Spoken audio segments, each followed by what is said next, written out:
राष्ट्रवादी काँग्रेस शरदचंद्र पवार पक्ष सोलापूर शहर जिल्हा ग्रामीणच्या वतीने प्रदेशाध्यक्ष जयंत पाटील यांच्या उपस्थितीत गुरुवारी 18 जुलै रोजी कार्यकर्त्यांचा मेळावा घेण्यात येणार आहे। राष्ट्रवादी काँग्रेस शरदचंद्र पवार पक्षाचे प्रदेशाध्यक्ष आमदार जयंतराव पाटील हे गुरुवारी 18 जुलै रोजी सोलापूर शहर जिल्ह्याच्या दौऱ्यावर येणार असून सकाळी 10:30 वाजता त्यांचं सोलापुरात आगमन होणार आहे।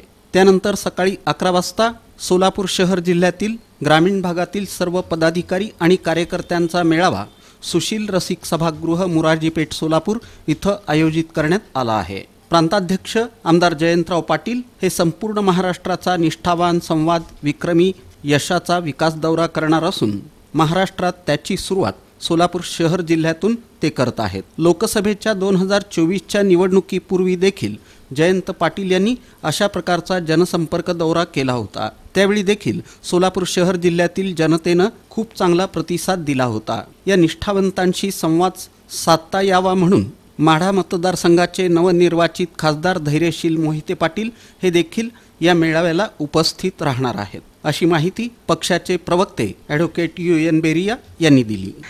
राष्ट्रवादी काँग्रेस पार्टी शरदचंद्रजी पवार या पक्षाच्या वतीनं उद्या दिनांक 18 जुलै 2024 रोजी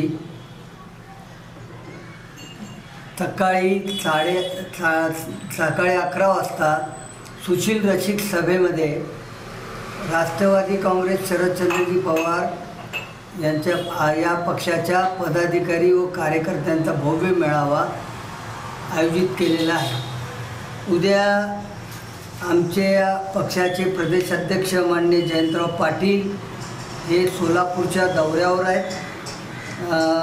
आजपासूनच त्यांचा दौऱ्याची सुरुवात झालेली आहे। आज ते पंढरपूर येथे कार्यक्रमाला आहेत।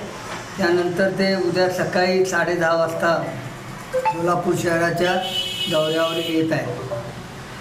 सोलापूर शहराच्या दौऱ्यामध्ये आपण आपल्या पदाधिकारी कार्यकर्त्यांच्या मेळावा तर आयोजित केलेलाच आहे, परंतु मेळाव्यानंतर आपल्या शहर आणि जिल्ह्यातील 13 विधानसभा मतदारसंघाचा आढावा देखील आमचे प्रदेशाध्यक्ष घेणार आहेत। या पत्रकार परिषदेला राष्ट्रवादी काँग्रेस शरदचंद्र पवार पक्षाचे शहराध्यक्ष सुधीर खरटमल, प्रवक्ते तथा प्रदेश उपाध्यक्ष ॲडव्होकेट UN बेरिया, जनरल सेक्रेटरी चंद्रकांत पवार, युवक कार्याध्यक्ष सरफराज शेख, महिला अध्यक्षा सुनीता रोटे, महिला कार्याध्यक्षा वंदना भिसे, प्राध्यापक राहुल बोळकोटे यांची उपस्थिती होती।